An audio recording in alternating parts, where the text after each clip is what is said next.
kumain ka na. Ayoko po. Roberta, ayaw mo ba sa amin?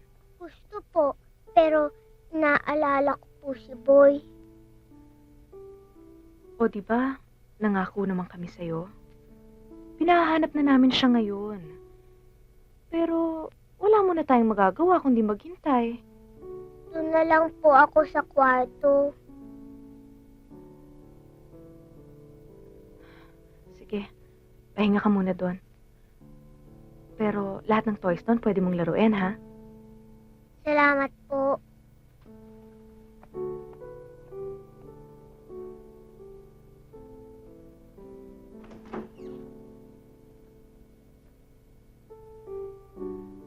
Roberta? Hi. Oh, sino yan? Nanay ko po. Ang ganda pala niya. Ah, gusto mo lumabas tayo? Dito na lang po tayo. Baka may balita tungkol kay Boy. Malalaman pa po natin. O sige. Magluluto ako, ha? Promise mo, kakain ka. Okay.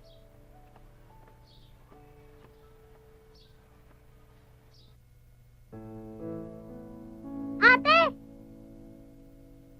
Boy!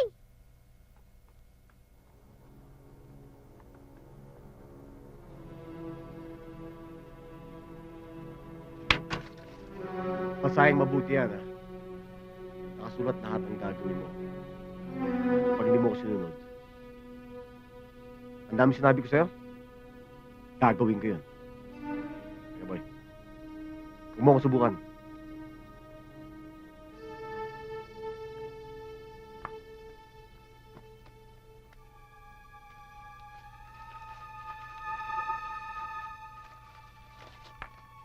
Buksan mo ang pinto mamayang gabi. Excuse me. Pumunta ka rito para ipakita sa buong mundo na ikaw ang bagong laruan ng dati kong boyfriend. Oo nga pala. Huling barahan mo na si Steve. Dalagang ina ka nga pala. How pathetic. Alam mo ba kung bakit ka iniwan ni Steve? Because you're very, very sick. More than the dreaded disease. At wala pang naimbentong gamot dyan.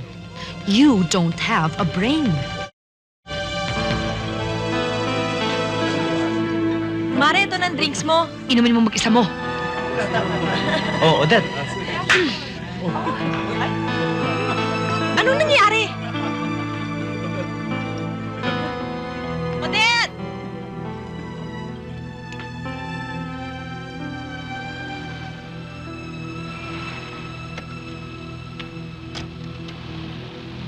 Mama, hintayin niyo ako dito. Odette! Bakit ba? Mare, sandali! Ano nangyari? Hindi mo alam? Pwes, itanong mo sa buwan. Ano ba pinagsasabi mo? Akala ko ba kaibigan kita, ha? Reto ka ng reto sa akin sa lalaking yon. Kay walang sabit, kay mabuting tao, kay mahal na mahal ang anak ko, kay mahal na mahal ako. Yung pala bulok na tao, magsama kayo. Teka. Nakausap mo si Patsyot! Nakausap mo si Patsyot! Alam mo, Mare, ilusyonada yun. Siya ang habol-habol kay Steve. Ayun! Ayan! Di lumabas silang totoo! Alam mo naman pala ang pangalan ng babaeng kinasama at binuntisan ng kaibigan mo, ha? At iniwalang pagkatapos siyang Teka. Hindi ko alam kung anong pinagsasabi mo. Odette, ano ba? Mag-usap Christy? tayo! Christy, anak, wake up na. Alis na tayo, ha? Come on. Mami, ayoko pa Hindi umalis. pwede, anak. Let's go. Oh, put this on. Ano ba, Odette? Hindi ko alam kung anong sinasabi mo. Ah, hindi mo alam. Hindi mo alam. Alam mo kung bakit, ha? Dahil ikaw, nagbubulag-bulagan ka! Ba? Ano ba? Huwag mo ako tutulan! Mami! Tumahimik ka, anak, ha? Oh, here, you put this on. Siguro, alam mo ikaw, siguro, ha? Siguro ikaw ang may gusto kay Steve. Dinadaan-daan mo pa sa biro. Ipinaubaya mo lang siya sa akin para siguro mas convenient sa'yo pag nag-usap kayo, no? Sira! Ha? Hindi mo sinasabi sa akin? Itutulak mo ba ako sa walang yung lalaking yon? Ano ka ba? Ano ka? Mami, Sobra ka na! lang! Ano? Ka! Dadal ka ng dadal, pati bata dinadamay mo! Ano ka ba? Sasampalin kita, ha? Huwag mo ko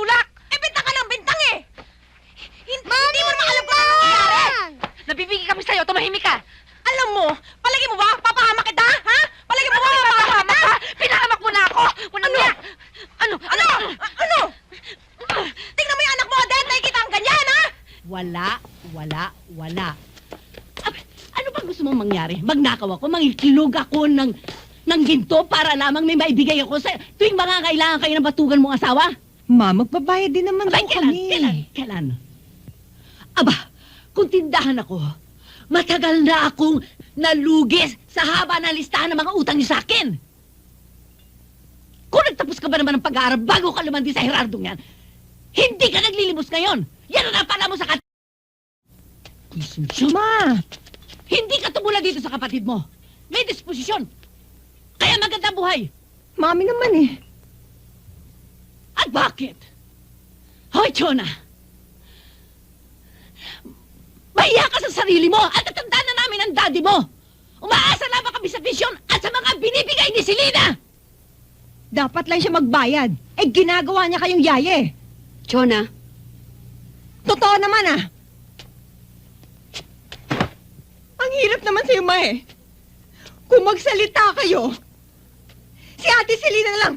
Puro na lang si Ate Selena ang maganda. Siya na lang yung mabuti. At ako, ang tingin niyo sa akin. Ako na lang parati yung bulok. Yung basura. Teka, in the first place, sino ba sa aming dalawa nagkaanak ng... sumusobra ka na, ha? Ikaw ang sumusobra, ate! Matanda na nga sakitin si Mami! Pinapagod mo pa ng kakaalaga dito sa anak... Sinabi ko na itigil na yung bunga mo! Itigil na yung bunga mo! Tama na! Sige, sakta, tumigil ko! Sakta mo ako! Tumigil ka! Sakta mo ako! Tumahimik ka! Ma, tumahimik ka! Ma. Ma. Ma. Eto, 5,000. Hindi pa utang yan, ha? Umalis ka na. At huwag kang babalik hanggang hindi mo natututunang igalang ang bahay na ito at ang mga nakatira dito. Pero, Dad... Umalis ka na.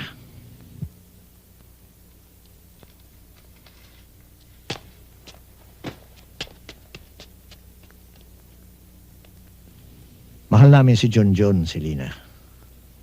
Tulad ng pagmamahal namin sa inyo ni Chona. Hindi pa bigat sa amin ang anak mo. At higit na hindi siya isang pagkakamali.